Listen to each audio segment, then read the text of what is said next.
Oui, donc la séance d'aujourd'hui va porter sur les généralité sur les fonctions. Alors bien sûr, c'est un chapitre relativement long. Il y a quand même pas mal de choses à développer. Alors dans un premier temps, on va définir ce qu'est une fonction.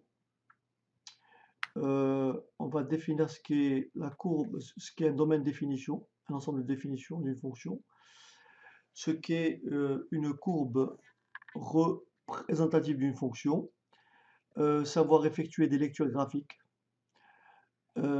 identifier, savoir si une fonction est croissante, savoir si une fonction est décroissante, et aussi parler de ce qu'on appelle la parité d'une fonction, savoir ce qu'est une fonction paire et une fonction impaire. Alors, on va commencer par définir ce qu'est une fonction.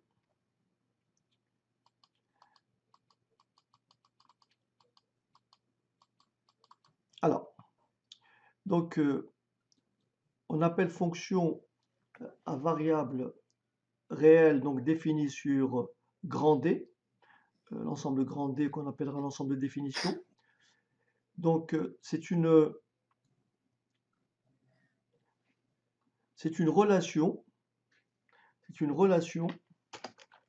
qui, à tout x de D, associe un réel unique noté f de x. J'explique. Ici, j'ai mon ensemble grand D. Ici, j'ai des valeurs. Et parmi ces valeurs-là, j'ai une valeur qui s'appelle x. Elle s'appelle toute x selon la valeur que ça prend. Donc je prends cette valeur-là et je l'appelle x. Ici, j'ai un ensemble d'arrivées. Donc ça, on l'appellera ensemble de départ. Et ça, on l'appellera ensemble d'arrivées. Et cet ensemble d'arrivées, ça va être l'ensemble des nombres réels. Une fonction, c'est une relation qui va mettre en relation un élément de cet ensemble avec un des éléments ici. Autrement dit, une fonction, c'est une relation qui, à tout x de grand D, associe une valeur unique. Cette relation, on l'appelle f. Donc il existe un lien entre cette valeur et cette valeur. Le lien, la relation, c'est f. Et ce nombre-là s'appellera f de x. Admettons que je définisse une fonction f. D'accord? Tu m'arrêtes, hein, Geoffrey. Oui. Je définis une fonction f qui, à x, associe son double. Donc à chaque fois que je prends un nombre, je lui associe quoi? Le double. Donc je lui associe 2x. Ça veut dire que si je prends ici 4, 4 sera en relation avec combien? 8. 8. 0 sera en relation avec 0. Avec 0. D'accord? Autrement Oui. dit, ici, la fonction f, elle prend un réel x et lui associe 2x. C'est pour ça qu'on dira ici, on écrira soit la fonction f, soit la fonction f définie par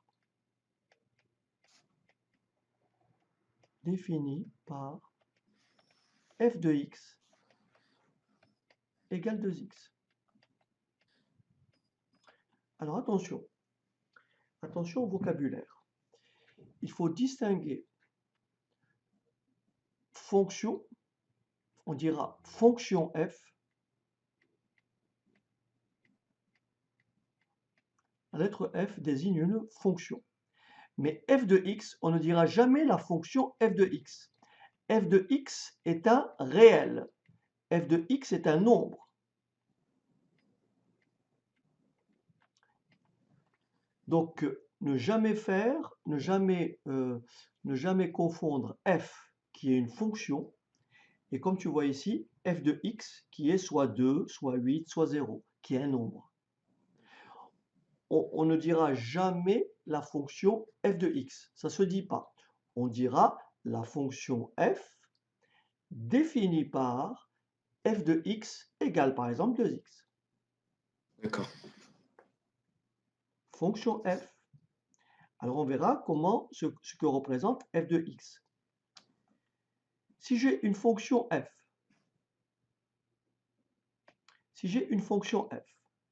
qui va prendre ses valeurs dans D,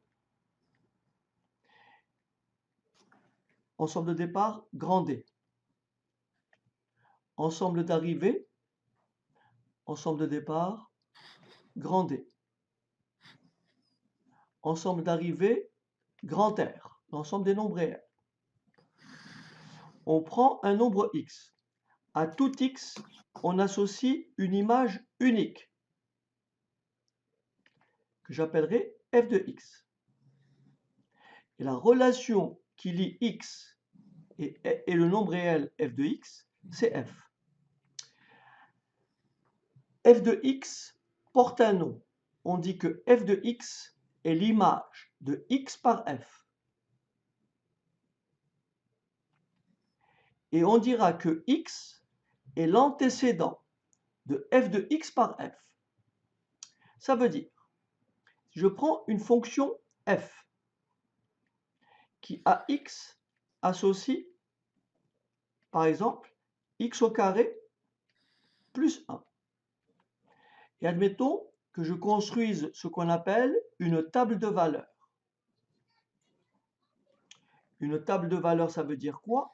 Ça veut dire donner des valeurs à x et calculer la valeur de f de x correspondante.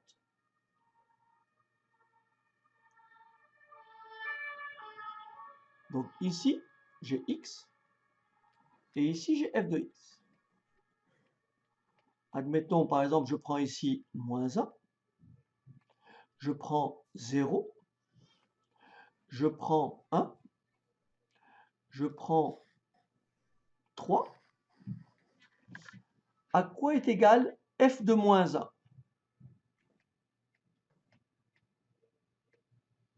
C'est combien, f de moins 1? C'est moins 1 fois 2. Non. Pourquoi fois 2? Euh, Ah oui, mais j'ai changé de fonction, Geoffrey. Elle est là. Ah oui, c'est x carré. Oui, oui, Bah, c'est moins 1 au carré, d'accord. Après, plus 1. d'accord. Et ça fait donc combien? Donc, bah, oui, 2. Oui. D'accord.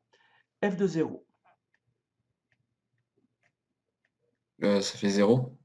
Non, Ah, ça fait 1. ça fait 1. Attention. F de 1, Ça fait 2. ça fait 2. F de 3, Ça fait 10. très bien. Et donc, je peux remplir mon tableau. Donc, écrire 1, 2 et 10. D'accord? D'accord. Ici,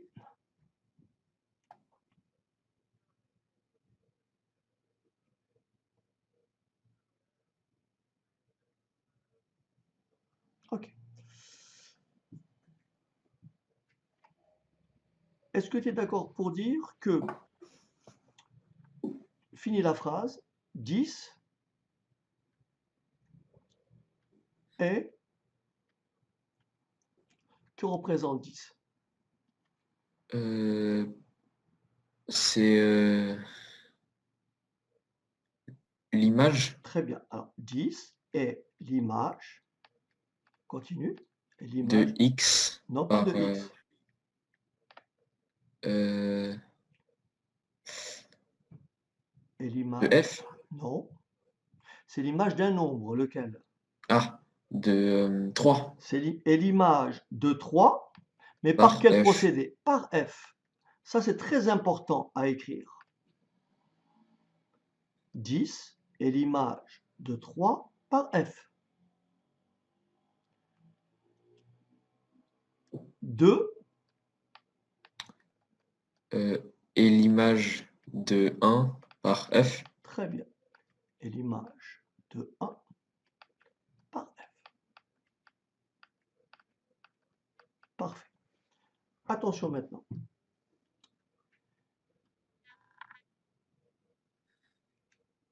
Que représente 1? Pardon. Que représente 0 dans le tableau? C'est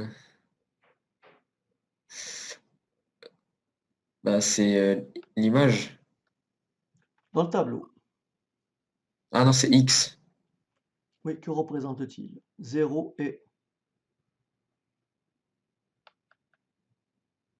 Je sais pas. Ok. 0 est l'antécédent. 0 est l'antécédent de 1 par f. Autrement dit, l'image de 0, c'est 1.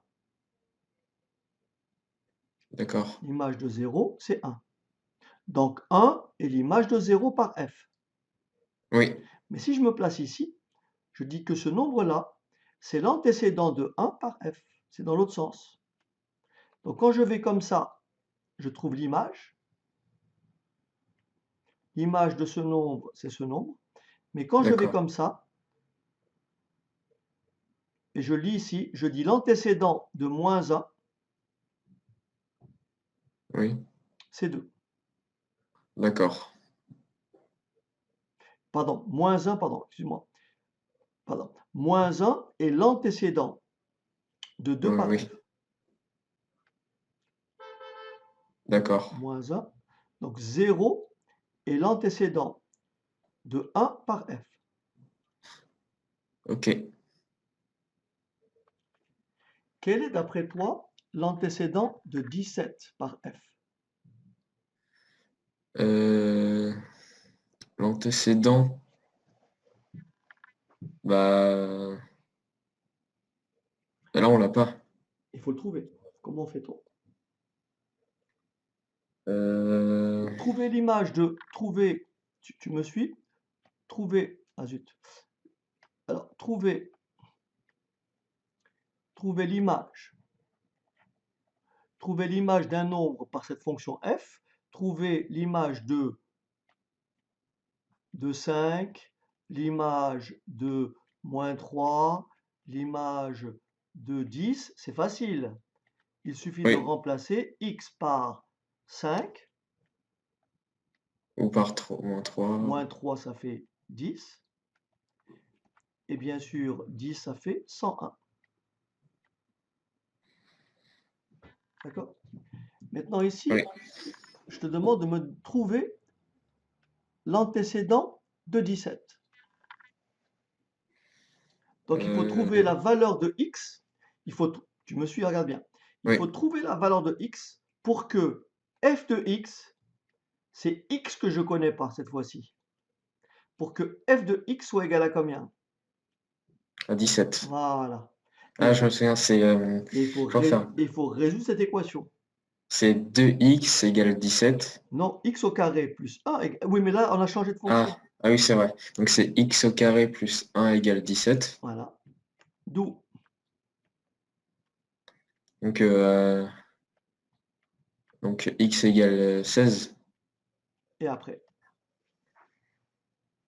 On va faire la racine carrée. Alors, je te laisse finir. Tu veux faire la racine carrée des deux membres et ça donnerait quoi? Voilà, racine carrée de 16. Je sais pas ce que ça donne. Ah Après, si, c'est 4 fois 4. Donc ouais, c'est 4. d'accord. Alors, regarde bien. Attention maintenant, hein. Ça, on l'a abordé déjà, hein. Fais attention. C'est pour ça que tu vas voir que la connaissance, elle est continue. C'est-à-dire que tout ce qu'on apprend, il faut bien le mémoriser. Regarde bien. Je dois résoudre cette équation. Et cette équation-là, on a déjà été confronté à ce type de calcul. Tu me dis, on prend la racine carrée. Là, tu as raison. Donc là, j'écris racine carrée de x au carré. Et là, c'est égal à racine carrée de 16. Donc là, tu me réponds égal 4. Tu me suis? Oui. Et là, qu'est-ce que j'écris? Ah, c'est x. Bah, je mettrais X. Hmm, c'est exactement ce qu'il ne faut pas faire. C'est ça l'erreur.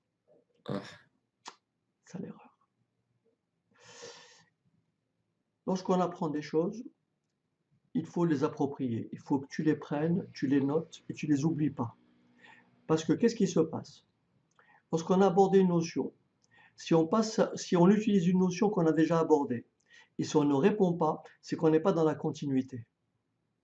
Donc la connaissance, elle est continue. C'est-à-dire le fait de, ça, on l'a déjà vu.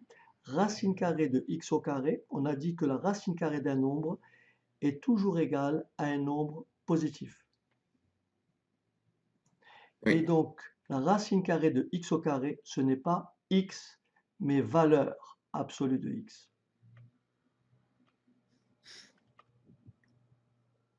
Ah, oui. La racine carrée d'un nombre est toujours égale à un nombre positif. Un nombre positif ou nul s'écrit soumet sous valeur absolue. Ça, c'est une démarche. Donc ici, quelle valeur je peux mettre ici pour avoir 4? Euh, 17? Non. Ah non, J'ai non, X, non, c'est valeur absolue de x égale 4. Quelle valeur je mets ici pour avoir 4? moins 4 Très bien. ou 4. Ou 4. Ça veut dire qu'il y a deux solutions. Ça veut dire que x est soit égal à moins 4, on est d'accord? Oui, Ou soit égal à 4. x égale 4. Autrement dit, l'équation x au carré égale 16 admet combien? Deux solutions. Oui, Ce qui veut dire que 17 a combien d'antécédents?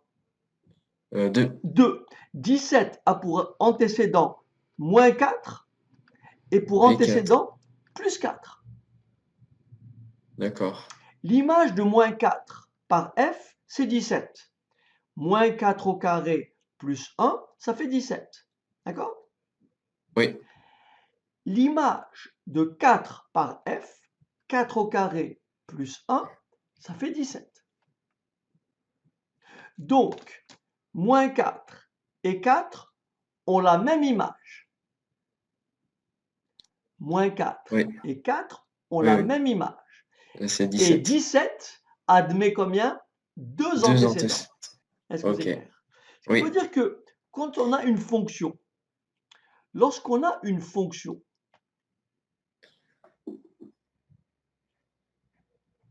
il faut bien savoir que si ça c'est mon ensemble de départ et ça c'est mon ensemble d'arrivée et que là j'ai 17 et que je prenne cette fonction-là, eh bien je sais que deux nombres opposés, par exemple moins 4 et 4, auront tous les deux, la même image.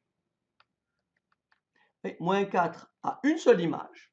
Parce que il faut que lorsqu'on a une fonction, c'est une relation qui a tout x associé au plus une image. Donc, on ne peut pas avoir, le même nombre ne peut pas avoir deux images différentes. Moins 4 ne peut pas être l'image d'autre chose que 17.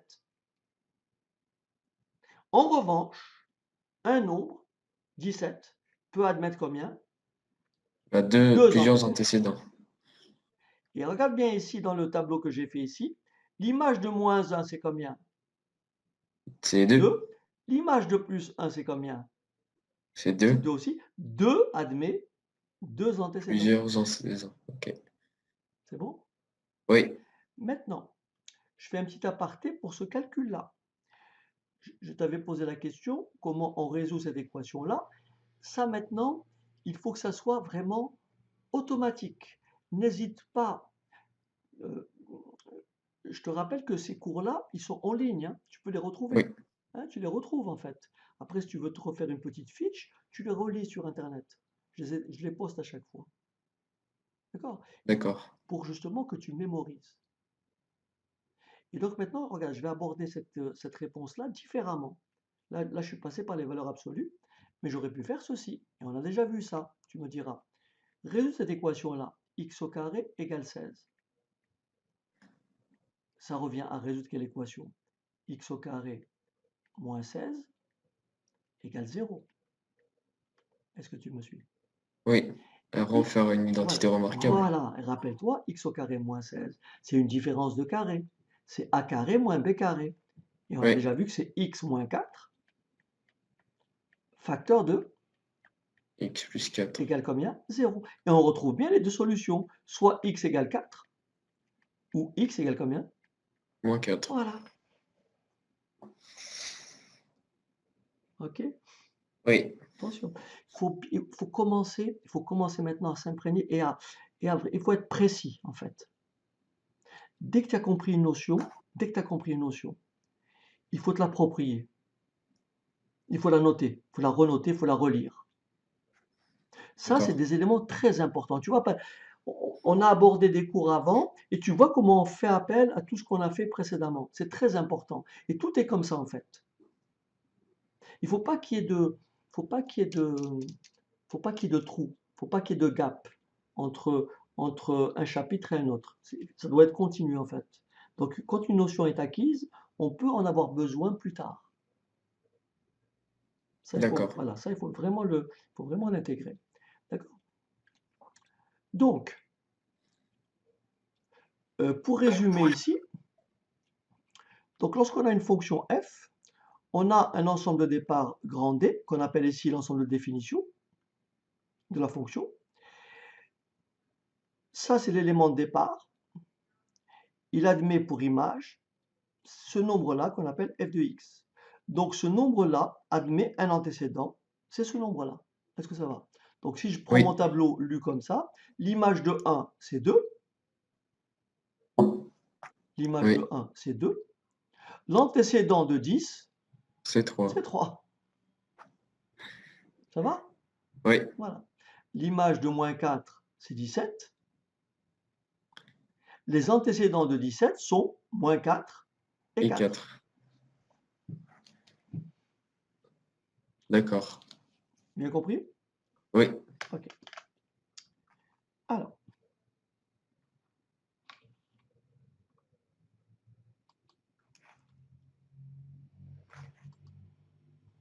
maintenant, lorsqu'on a une fonction, on peut la représenter par une courbe. C'est pour ça qu'on parle de courbe représentative d'une fonction. Alors, par exemple, si je prends par exemple la fonction, une fonction f qui a x associe 1 demi de x. Si je prends une fonction g qui a x associe 1 demi de x moins 1 ou moins 2,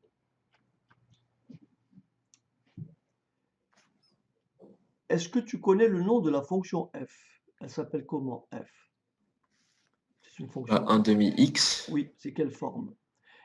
Est-ce que tu connais ce type de fonction, la fonction f, qui a x, associe a fois x, où petit a est un nombre réel. Non. Ok. On appelle ça une fonction linéaire.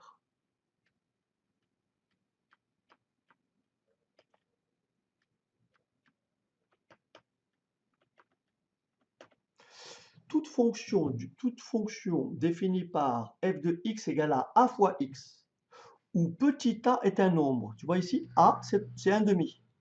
Et bien, cette Oui. fonction f, elle porte un nom, c'est une fonction linéaire. Donc, c'est bien la forme f de x. J'ai bien ici, f de x égale à combien? 1 demi X. Voilà. Et elle est bien de cette forme-là. D'accord. Elle porte un nom, c'est une fonction linéaire. Une fonction linéaire. Une fonction linéaire est représentée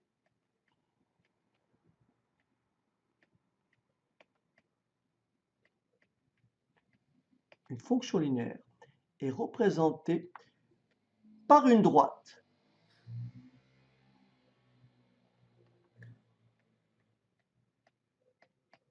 Ah oui, c'est vrai. passant par l'origine du repère.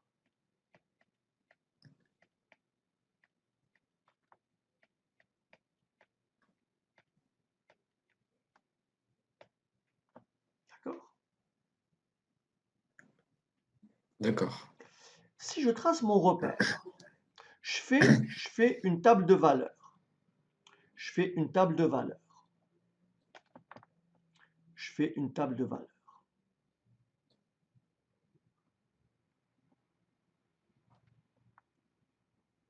X, f de x. Et je vais donner à x des valeurs différentes.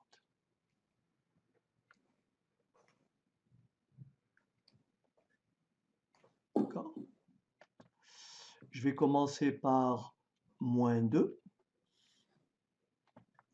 ensuite moins 1, 0, 1 et 2. Je peux calculer les images de chacun de ces points. Oui. À quoi est égal f de moins 2? Bah, c'est moins 2 divisé par 2. Donc ça fait moins 1. Oui, et donc ça fait moins 3. Parce qu'après, c'est... Pardon, ça fait... Ah oui. Excusez-moi, non, non, non, excuse-moi. Tu as raison, ça s'arrête à moins 1. On est d'accord? Non, non, c'est moi qui fais une bêtise. Je lisais ici. Je suis désolé. Ah, Donc tu as raison, ça fait donc moins 1. Après, ici. ça fait moins 0,5. Moins 1,5. Moins Enfin, 0,5. oui, moins D'accord? 1,5. Après, 0. 1 sur 2. 1 demi. Et 1. 1. Tu es d'accord avec moi que ça c'est x et ça c'est f de x. C'est un point de coordonnées combien? C'est le point de coordonnées moins 2, moins 1. Oui, Là, j'ai un point de coordonnées combien? Moins 1, moins 1 demi. moins demi. Là, j'ai un point de coordonnées combien? 0, C'est 0. l'origine. D'accord? Ensuite, j'ai un point de coordonnées 1, 1 demi. Et enfin, j'ai un point de coordonnées 2, 1. Est-ce que tu as idée que si je trace un repère, et si je représente ces points dans un repère, quelle sera la particularité de ces points? Ce sera une droite proportionnelle. Oui, mais les Enfin, je veux points dire, seront comment? alignée. Très bien. Les points seront alignés. C'est logique. Regarde bien, on va essayer de le faire. Donc ici, je vais tracer mon repère. Je vais tracer mon repère. Un repère orthogonal, pas orthonormé, orthogonal.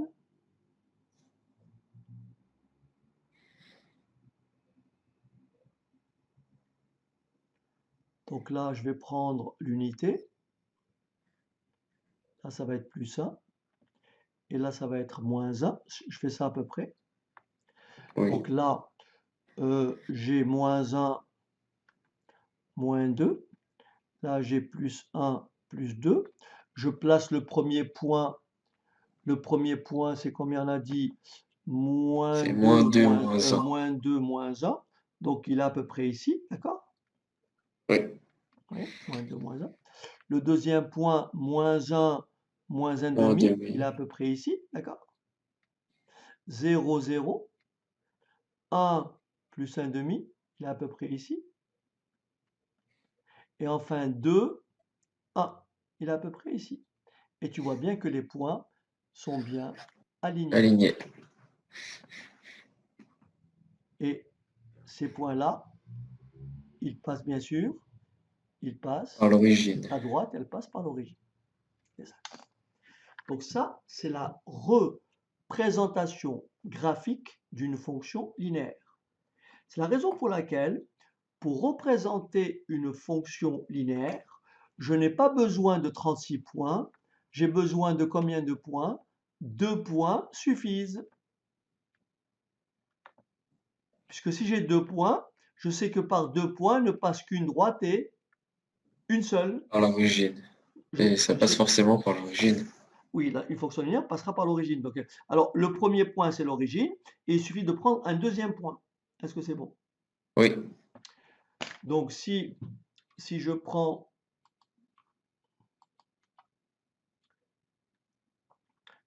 un grapheur, tu arrives à le voir à l'écran? Oui.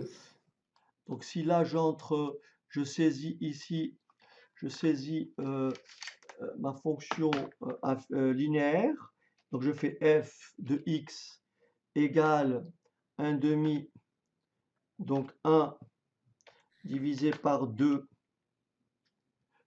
de x, et que je représente, et j'ai une droite. Là, on ne voit pas les axes parce que je ne les ai pas. Voilà. Et voilà ta droite. OK? Oui. Donc là, on a bien notre. Vous voyez, elle passe bien par ce qu'on disait précédemment. Elle passe bien par 0, 0. Et ce point-là, si je le regarde, si je remplace ici par 4, f de 4, 4 fois 1 demi, n'est-ce pas? Ça fait bien 2. Oui. D'accord? Oui. 10 fois 1 demi, ça fait combien? 5. Voilà.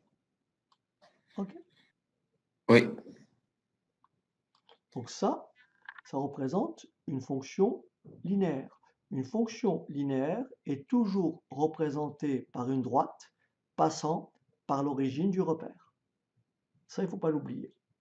Donc, pour tracer une fonction linéaire, il suffit que je choisisse 2 points. J'ai déjà un point qui est indiqué, c'est lequel? C'est le point O. Et il suffit que j'en prenne un, par exemple, je sais pas moi, 12, le point 12, 6. Et je joins les 2 points. Et j'ai ma droite. Ça va? D'accord. OK. Oui. Alors,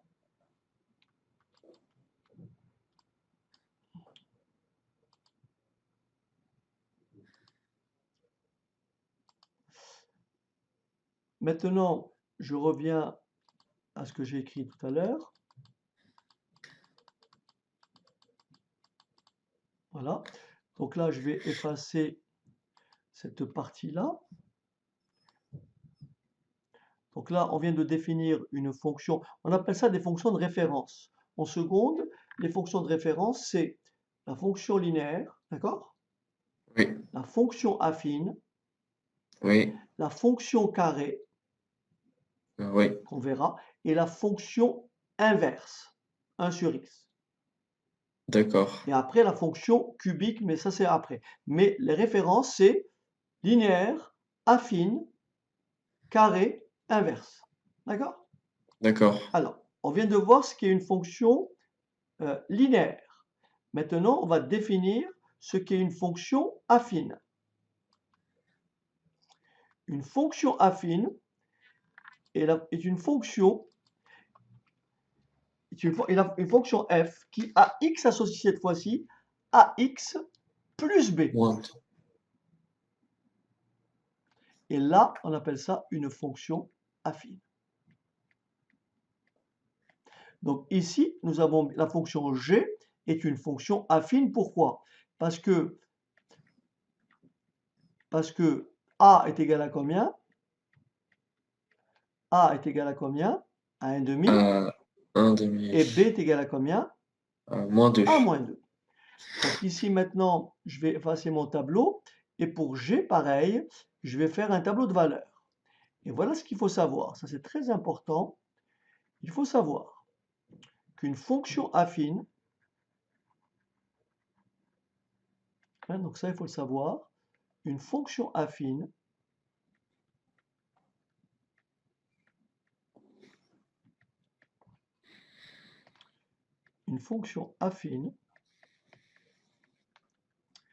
est représentée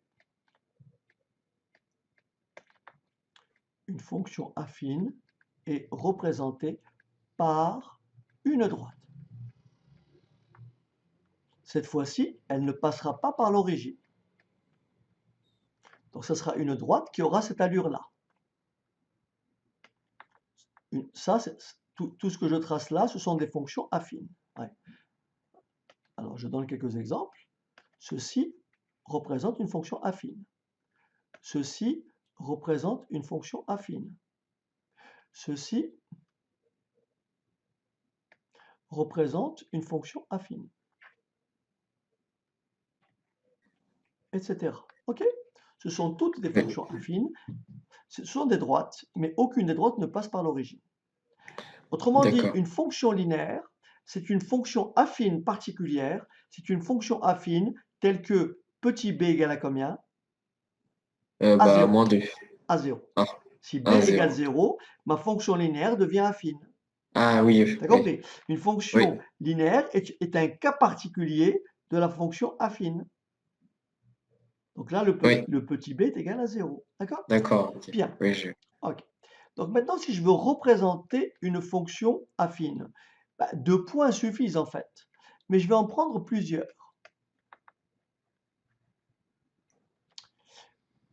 Je vais prendre plusieurs. Donc si je trace, je dresse un tableau de valeurs, je donne à x une valeur et que je cherche g de x. Donc là, j'ai x. Là, j'ai g de x. Là, je vais dire 0. C'est quoi g de 0? c'est 0. Non. Ah non, c'est moins 2. Très bien. G de 2. 0. Très bien. Tu es sûr? Non, c'est moins 1. Ah, je préfère. Moins 1. Ouais, G de 4. Alors, c'est 0. Là, c'est bon. Après, G de 6 ou G de 8. Moins 2. 2.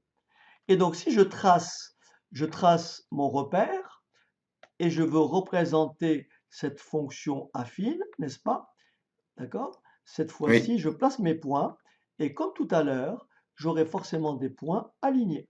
Donc ici, je vais choisir cette fois-ci un repère orthonormé.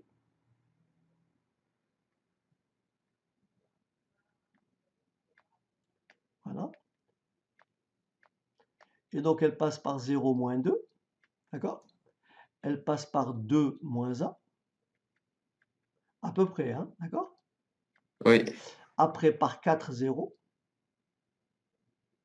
Et là, tu vois que les points sont bien alignés. Puis après, par 8, 2. Donc 8, 2, ça ira quelque part là-bas. D'accord? Oui. Voilà. Et donc, je trace ma fonction affine et j'ai bien une droite. D'accord? Et donc, si je veux la représenter sur un graphique, donc g de x égale 1 demi de x moins 2. Donc, je veux la représenter sur un graphique.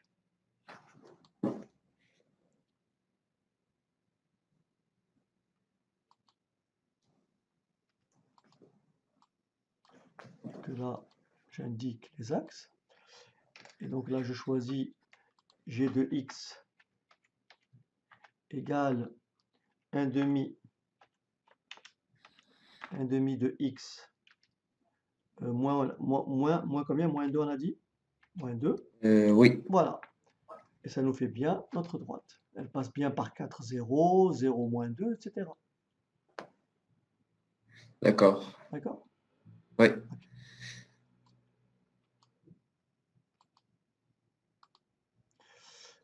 Alors, maintenant, de façon générale, qu'est-ce que c'est la courbe CF d'une fonction? Pour tracer, donc, tout ce qui n'est pas de la forme,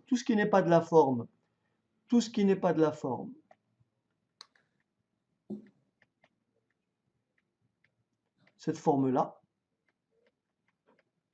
avec A et B quelconque, tout ce qui n'est pas une droite est une courbe. En fait, une droite, c'est une courbe particulière. C'est quel type de Oui, courbe? C'est une courbe dont les points sont comment? aligné. Alignés. D'accord? Donc, en général, pour représenter une fonction, on va déterminer un ensemble de points M de coordonnées x, y. Ça, c'est l'abscisse du point. Et l'ordonnée du point est tout simplement calculée à partir de f de x. Autrement dit, c'est l'ensemble des points de coordonnées x, f de x. Donc, si j'ai une courbe comme ceci, j'ai mon repère comme ça, d'accord? Admettons que ça soit donc une fonction. Ça représente une fonction. Là, je représente une fonction quelconque. Voilà. Donc, cette fonction-là, son équation, c'est y. Cette courbe-là, son équation cartésienne, c'est y égale f de x. Si je prends un point M quelconque ici, n'importe lequel, son abscisse, c'est quoi? C'est x. Et son ordonnée, c'est forcément combien? F de x. Y, enfin f de x. Voilà. Y, bien sûr, mais égal à f de x, puisque le point est sur la courbe. Hein, Oui, y est égal à f de x. D'accord? oui, Ce qui veut dire que si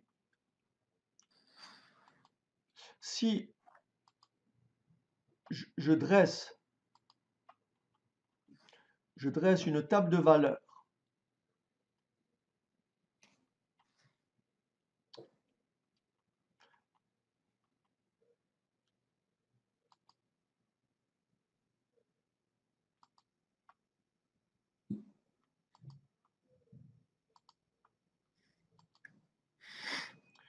donc, je ne sais pas si tu vois la calculatrice à l'écran. ouais, si, oui, je la vois. Ok. Donc, si je dresse une table de valeurs, je vais prendre par exemple une fonction carrée pour changer. Je vais prendre la fonction f qui a x associe x au carré moins 4. Pour la tracer, je vais dresser ce qu'on appelle une table de valeurs. Parce qu'il me faut des points pour la tracer. D'accord? Oui, Mais cette fois-ci, plus j'ai de points et plus mon tracé sera précis. Contrairement à tout à l'heure où j'avais besoin que de 2 points, parce qu'à chaque fois j'avais une droite. Mais là, je n'ai plus une droite, j'aurai une courbe. D'accord? Donc, je oui. vais prendre quelques points et on va essayer de représenter ensuite. On va donc générer ici ce qu'on appelle une table de valeurs.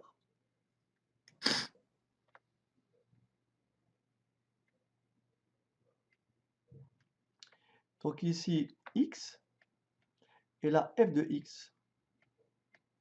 Là, je vais prendre 0. Ça fait donc combien?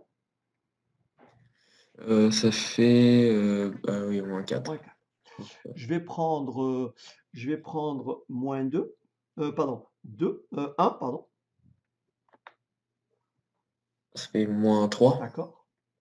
Je vais prendre 2. Moins 2. Non. 0. 0. Je vais prendre 3. Ça fait 5. 9, moins 4, 5. Est-ce que tu as compris que ici, je n'ai pris que des valeurs positives de x? Oui, Mais comme j'ai un carré ici, tu me suis? J'ai un carré. oui, Si je mets à la place de 1, je mets moins 1, je vais retrouver la même chose. oui, Puisque moins 1 au carré, ça fera 1. Et 1 moins 4, ça fait oui. moins 3. Si je prends par exemple moins 2 au carré, ça fera aussi combien? Bah, ça Ça fera fera 0. toujours Moins 0. 2 au carré, ça fait 4. Et 4 moins 4, ça fait 0. Oui, Autrement dit, oui, ici, je peux mettre plus ou moins 1, plus ou moins 2. Tu me suis? est Oui, plus ou moins 3. Et tout à l'heure, je donnerai un nom à cette fonction. On verra que cette fonction-là porte un nom. On dit que c'est une fonction paire, mais je vais expliquer ce que c'est tout à l'heure. Donc maintenant, ce qu'on va faire, on va générer une table de valeurs. Donc je vais demander à ma calculatrice de me générer une table de valeurs. Donc ici, il y a écrit table. Je vais d'abord rentrer la fonction. Donc je vais taper ma fonction qui est égale à quoi? X au carré. Donc ici, j'ai x au carré. Alors, au carré, en principe, j'ai un carré, mais je préfère le taper tel qu'il est au carré. Bon, comme c'est un petit peu trouble, il faut que je vois la racine. Bon, tant pis, je vais l'écrire comme ça. Donc, ça fait x au carré, d'accord? Moins 4. OK? Là, oui, je viens d'entrer l'expression de f. Et je valide. Maintenant, je vais générer une table. Ouais, tu vois, je vais générer cette table-là. Cette table de oui, valeurs, d'accord? Je vais ici dans la fonction, donc quand tu as une calculatrice scientifique, tout ça, on peut le faire maintenant, seconde, première, terminale, hein. Donc il faut commencer à utiliser la calculatrice. Donc là, j'ai la fonction table. Je vais d'abord aller dans le début de table. Donc je vais ici paramétrer la table. Alors la table, je vais la faire démarrer cette fois-ci. Je vais la faire démarrer à -3. Je vais la faire démarrer à -3. Donc ici, -3. Voilà, -3. Et je vais la faire avancer par pas de 1, c'est-à-dire ça va me faire -3, moins -2, 2, -1, 0, etc. Et je d'accord. fais Entrée. Et maintenant, je vais aller dans Table. Je vais dans Table et ça va m'afficher les valeurs. C'est d'accord que pour moi, pour je l'avais démarré à... Ah bon, ah, je reviens, elle a démarré à 0, je vais changer, table 7. Donc là, on a dit, on va la démarrer à -3. Mais il faut valider. Voilà. Et donc dans second table, voilà, table. Donc là, si tu... Bon, il veut pas, peu importe. Ah, En tous les cas, il a démarré à 0. Pour 0, ça fait bien -4. Tu me suis? oui, Après, alors, du coup, j'ai plus l'écouteur. Je t'entends pas. Alors, ensuite, si tu regardes bien, pour 1 je retrouve -3. oui, Voilà. Donc pour 2 je retrouve 0. Et pour, là, ça sonnera 3. Et pour 3 je retrouve 5. D'accord? oui, Maintenant, je vais paramétrer, lui demander de me tracer la courbe. Donc pour ça, il faut que je prépare ma feuille de calcul, ma feuille. En fait, il faut que ici, d'après ma table de valeurs, d'après ma table de valeurs, il faut que je lui indique, il faut que j'indique à la calculatrice le minimum pour x, ce qu'on appelle x minimum. Il faut que j'indique le x maximum, le y minimum et le y maximum.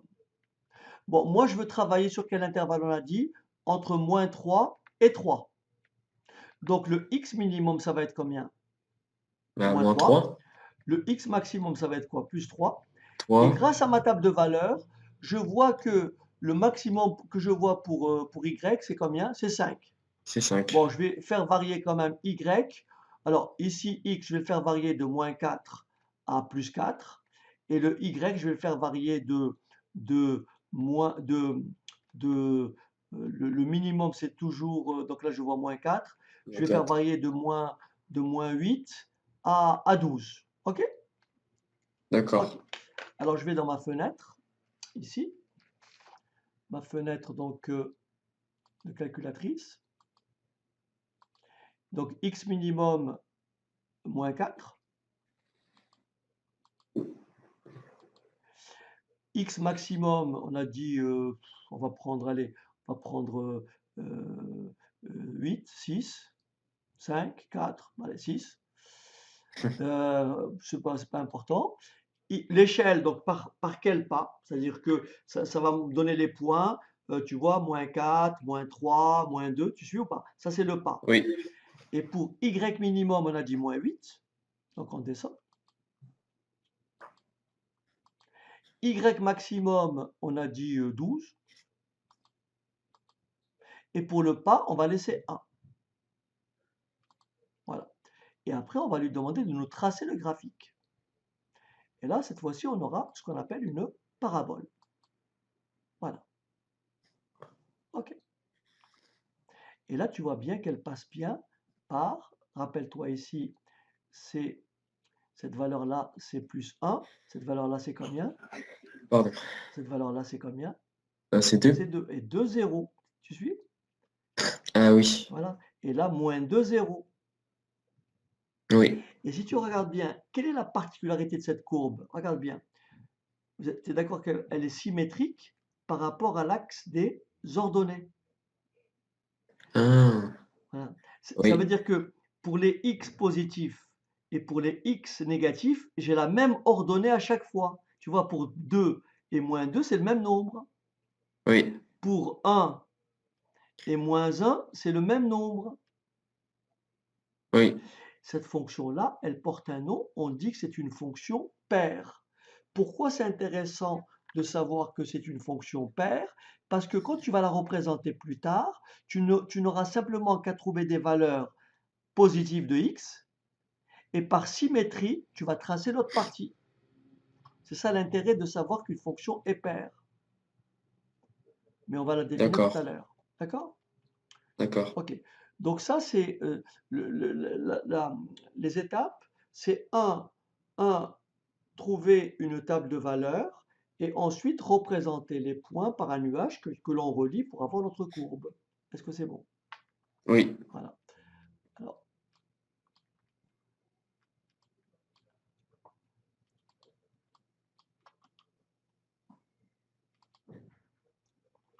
donc là, on va effacer. Et si on reprend pareil,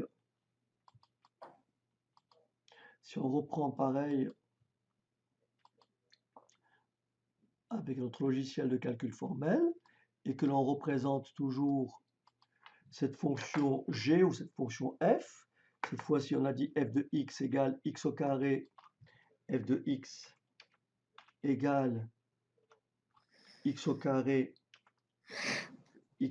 moins 4. Voilà.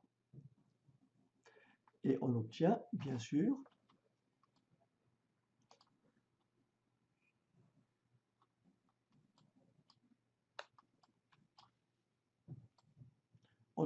une parabole. Et si tu regardes bien, 1, 1, pour plus, C'est symétrique. elle est symétrique par rapport à l'axe des ordonnées, comme on l'a dit. D'accord? Et donc là, Oui. ça rejoint bien notre table de valeurs. Ah, mais je l'ai effacé. Je vais l'annuler. Voilà. Notre table de valeurs pour 0, c'est moins 4. Tu vois? Oui. Attends, je vais juste changer. Voilà. Je vais changer. Voilà.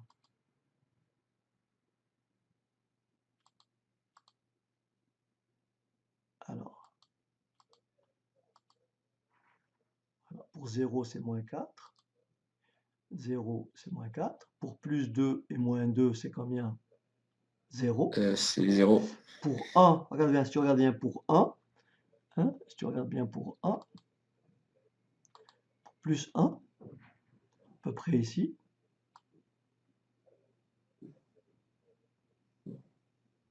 Pour Moins moins 3. 1, voilà, d'accord? Pour moins 1, Moins 3. voilà, c'est à peu près moins 3. OK? D'accord. Et pour plus 3, ça fait 5, Oui. à peu près. D'accord? Oui. Voilà, plus 3, ça fait 5. Et forcément, pour moins 3, ça fera moins 5, parce que la fonction, elle est paire. D'accord? Oui.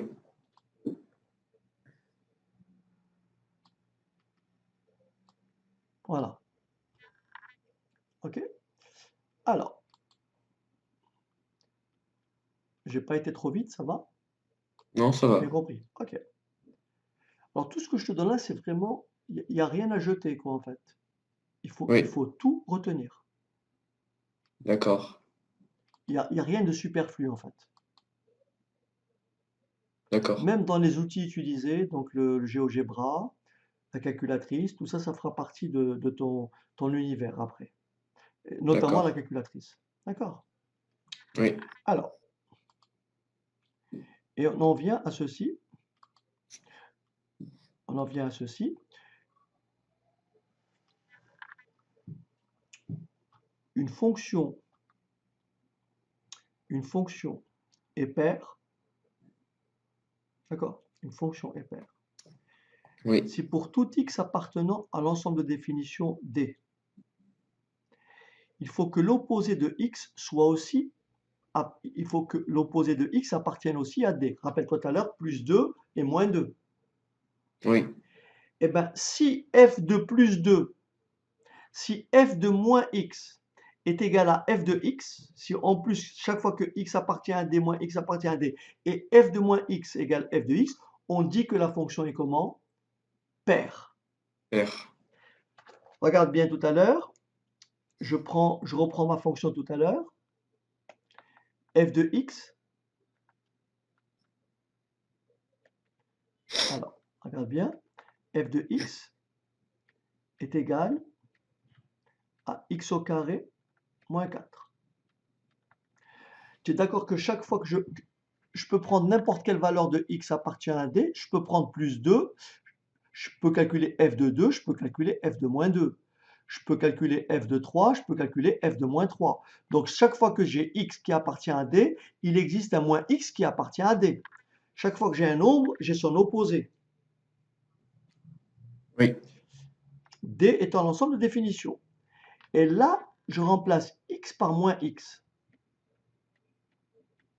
Donc ça fait moins x au carré, carré moins 4. moins Mais qu'est-ce 4. que c'est moins x au carré? C'est tout simplement x au X au carré carré. moins 4.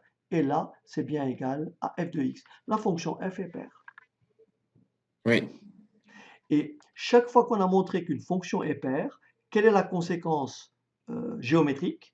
Eh bien, sa courbe représentative est symétrique par rapport à à l'axe des l'axe ordonnées. Si ordonné. par exemple je te montre une fonction comme ça, simplement en la regardant, tu peux me dire si elle est paire. Regarde, je prends une fonction comme ça, je la représente comme ceci.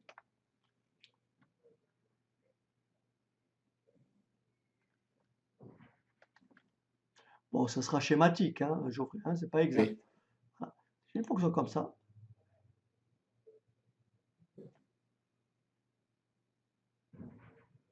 Et bien cette fonction-là, elle est comment? Elle est paire. elle est Donc si je paire. plie la feuille par rapport à cet axe, les points vont les deux portions de courbe vont se rejoindre. Rattaché, Voilà. rejoindre, Donc cette fonction-là, ça, c'est bien la courbe représentative d'une fonction paire. paire. Ça va? Oui, Maintenant, comme pour une fonction paire, si cette fois-ci x appartient à D et moins x appartient à D, si f de moins x égale à moins f de x, alors la fonction est comment?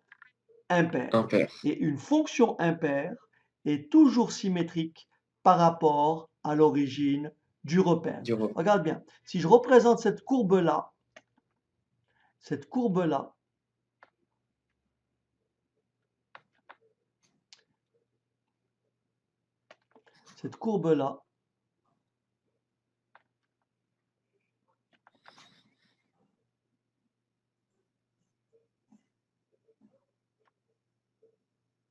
ça représente une fonction impaire. Je prends un point ici, tu me suis ou pas? Oui, Il aura toujours son symétrique qui va se trouver ici, par rapport à ce point. oui, Exemple de fonction impaire. Donc là, j'anticipe un peu pour la suite, oui, mais oui. je préfère en parler aujourd'hui. Comme ça, quand tu le verras écrit, ça fera tilt. D'accord? D'accord. Alors, je prends une fonction, ce qu'on appelle la fonction cube. La fonction qui a x associe x au cube. Pourquoi cette fonction est impaire? Donc, elle est définie sur R, donc chaque fois que j'ai x qui appartient à R, il existe forcément son opposé qui appartient à R. Je vais donc maintenant calculer f de moins x. Tu me suis? Donc, je Oui, vais remplacer x par moins x. Ben, sache que moins x au cube, moins, ça fait moins. oui, Et donc, tu vois bien que f de moins x est égal à quoi? À moins f de x. Tu es d'accord que ce nombre-là et ce nombre-là d'accord, sont opposés. Cette fonction, la fonction cube, est une fonction impaire. d'accord. Et si on la représente, tu vas voir pourquoi elle est impaire. Si on la représente, regarde bien, je vais représenter la fonction cube. J'efface. Donc ici, je me déplace un peu. Alors, tac, voilà, et voilà. Et je vais représenter la fonction f de x égale x3.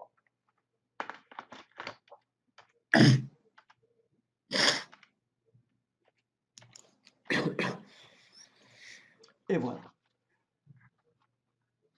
Euh,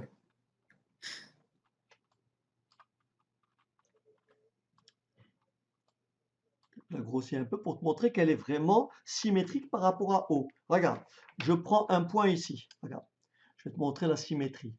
Je prends un point ici. Ce point. D'accord? Oui, Je trace la droite qui passe par O. Regarde, je trace le segment qui passe par O, cette droite-là. Tu es sûr que son image va se trouver là. Ah zut, elle est voilà, symétrique. excuse-moi. Tu es d'accord que ici, qu'est-ce que ça veut dire qu'elle est symétrique? Ça veut dire que le point O, n'est-ce pas? Très important ce que je Oui, dis. Le point O est le milieu de ce segment. C'est ça la symétrie par rapport à O. d'accord. Si je prends un autre point, je change une couleur pour te montrer. Je prends ce point-là et je trace la droite qui passe par le point O. Alors, et ce point. Ah, regarde, je vais tracer donc, voilà. Et tu vois bien que l'autre point va se trouver bien sur la droite. Et là, c'est le point symétrique. Voilà. Ça veut dire que D'accord. le point O, cette longueur était... C'est le milieu. Voilà, O est le milieu de ce segment. D'accord. Donc, si tu sais qu'une fonction est impaire, par exemple, tu me suis? Tu sais qu'une Oui, fonction est impaire. Tu l'as démontré avant. Et on t'a demandé de construire une partie de sa courbe. On t'a demandé de construire une partie de sa courbe. Et tu as construit une partie de la courbe qui, par exemple, ressemble à ça. D'accord? Par exemple. Mais comme elle est symétrique, ben, tu dis l'autre partie, elle sera comme ça. Parce qu'elle est symétrique par rapport à O. oui, D'accord? ouais, d'accord. C'est bon? Oui, Ok.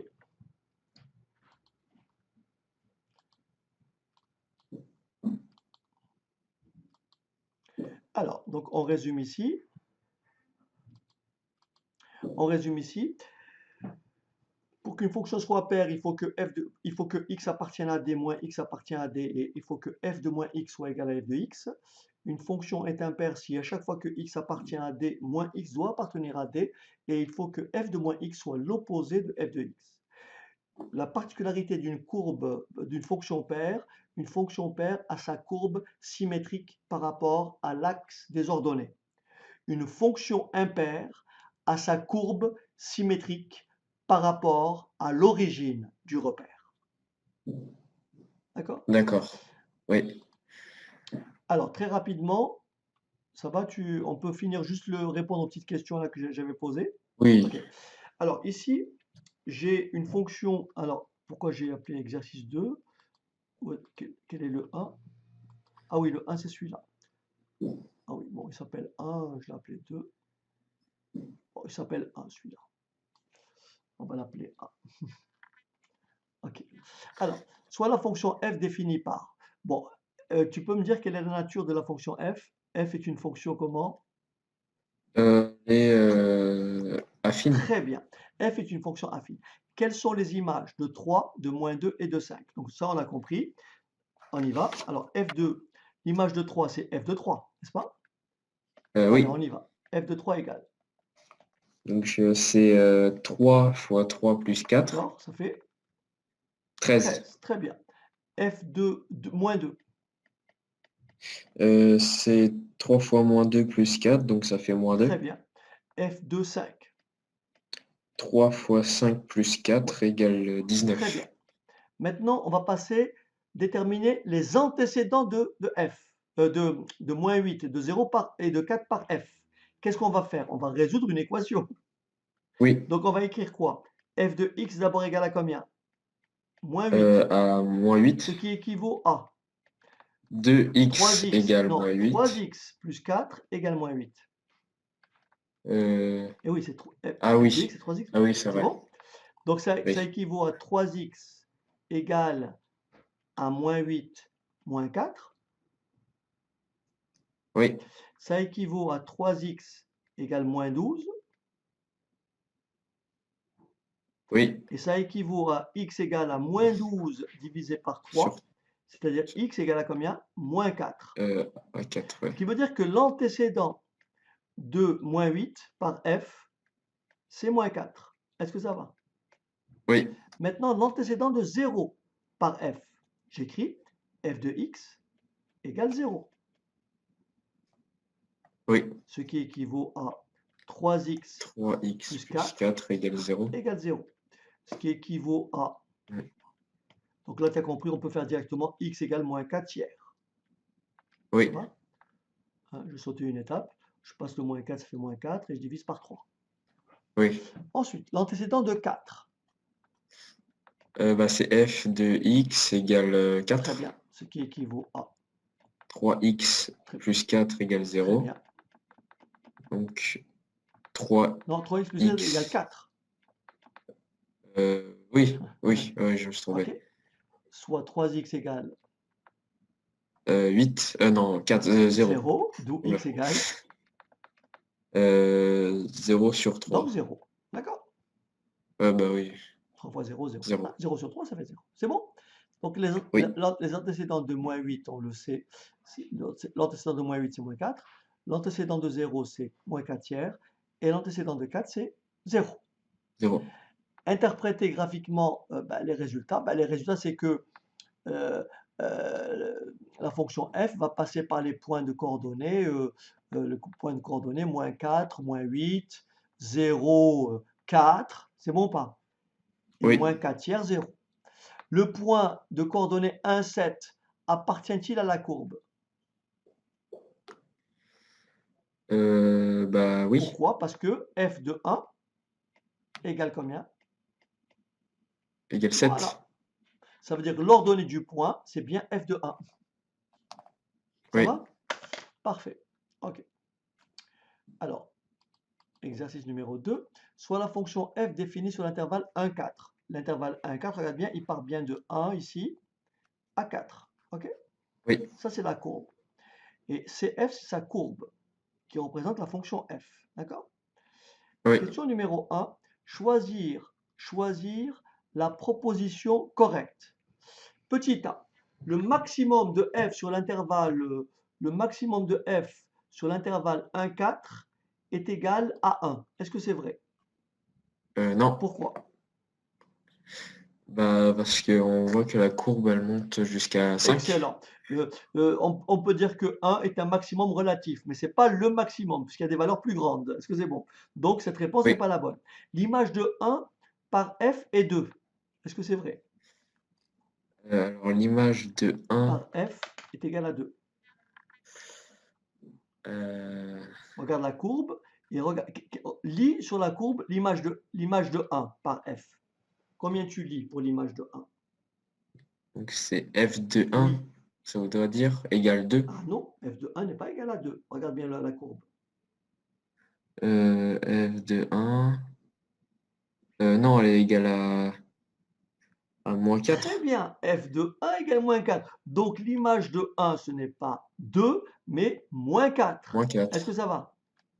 Oui, Donc cette réponse n'est pas bonne.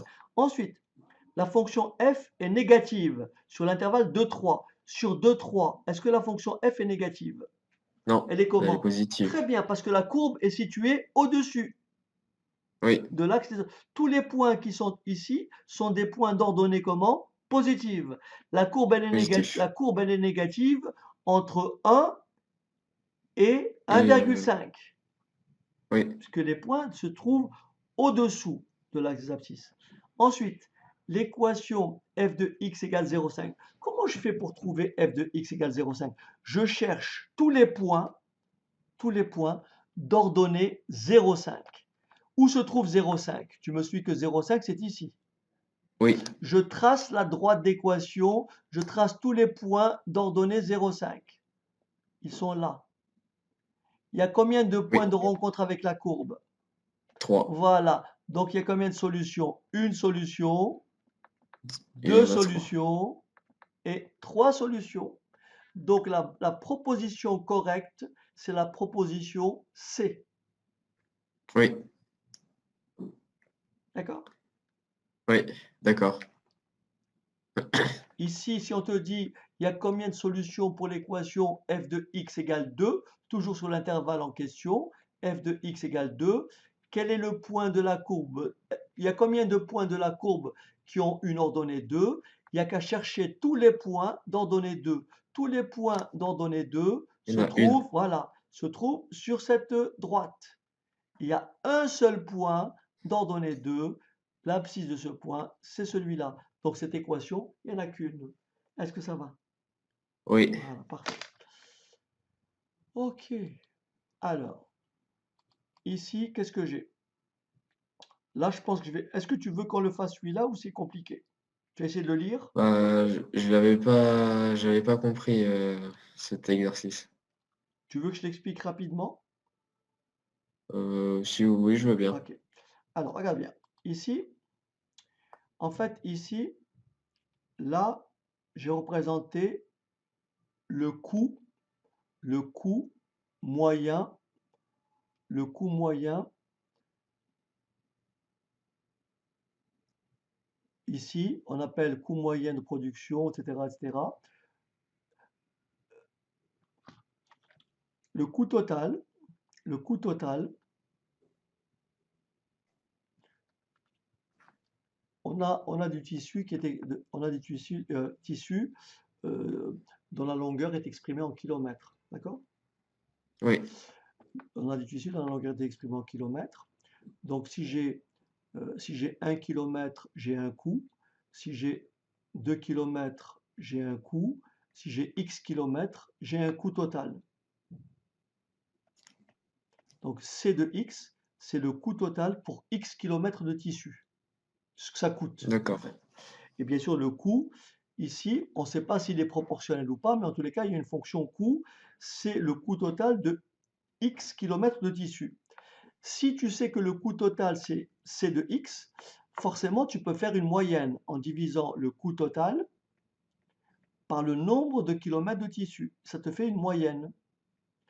Et cette valeur-là, on l'appelle le coût moyen. Ils l'ont appelé coût moyen. Et le coût moyen, ils l'ont représenté sur ce graphique. Ce que tu vois ici, c'est le coût moyen en fonction, c'est le coût Des moyen. kilomètres. Voilà.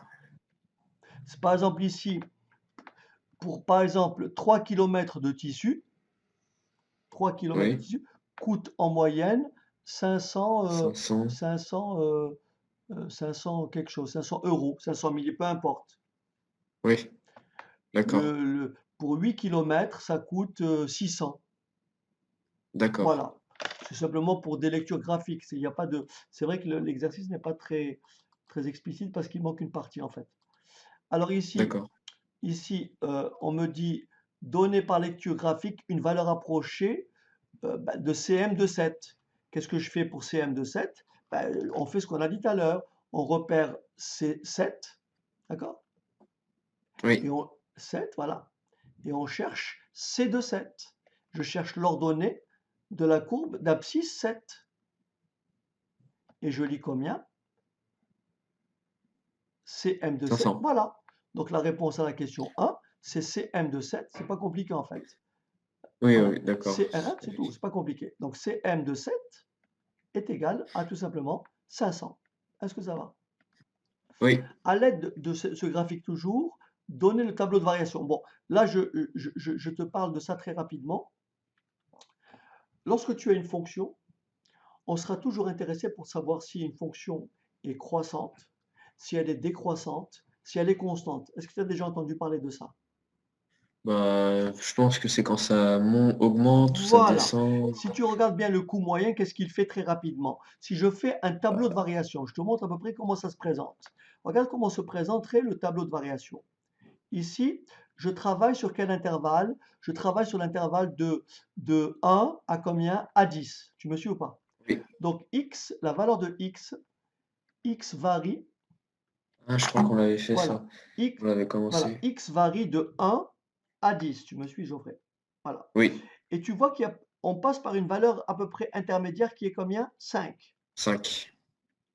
Et donc là, je vais écrire Ah les oui, je me souviens. variations, n'est-ce pas? Variations du coût moyen. Donc, qu'est-ce qu'on remarque? On remarque que le coût moyen, qu'est-ce qu'il fait? Dans un premier Il temps, descend. il décroît, Oui, il décroît. décroît, et puis Et après, il augmente. il croît. Et on lit maintenant pour compléter mon tableau de variation. Donc, pour 1, je lis combien à peu près? 1000, 1100. 1100 quelque chose. 1150. Voilà, 1150, enfin 1000, oui, 1100, effectivement, 1150, d'accord? Oui, 1150. Pour 5, je lis à peu près combien? Euh, 420. Voilà, à peu près 420, hein, c'est approximatif. Et pour 10, je Oui, lis à peu près combien? 8, 900. pas tout à Oui. fait, peut-être 800, voilà, 890. 890 ou 880. OK? Oui, Voilà. Et donc voilà mon tableau de variation. La fonction coût moyen est décroissante puis croissante. D'accord? et je me souviens, on avait OK, fait un exercice comme ça. d'accord. Alors après, déterminer par lecture graphique combien de kilomètres de tissu l'entreprise doit fabriquer pour que le coût moyen soit minimal. Le plus faible coût, tu me suis, il se trouve où? Oui, Le plus faible coût, c'est euh, là. à 5. Voilà, donc le coût moyen, je le regarde. Le coût moyen, il est à peu près ici, n'est-ce pas? Et on le réalise Oui, pour combien? Pour 5 pour kilomètres. 5 kilomètres. Voilà, c'est tout. D'accord. Voilà, Geoffrey. Alors, encore une fois, donc ceci, bien sûr, complète la séquence d'aujourd'hui. Voilà, ceci complète la séquence et je vous dis à la prochaine.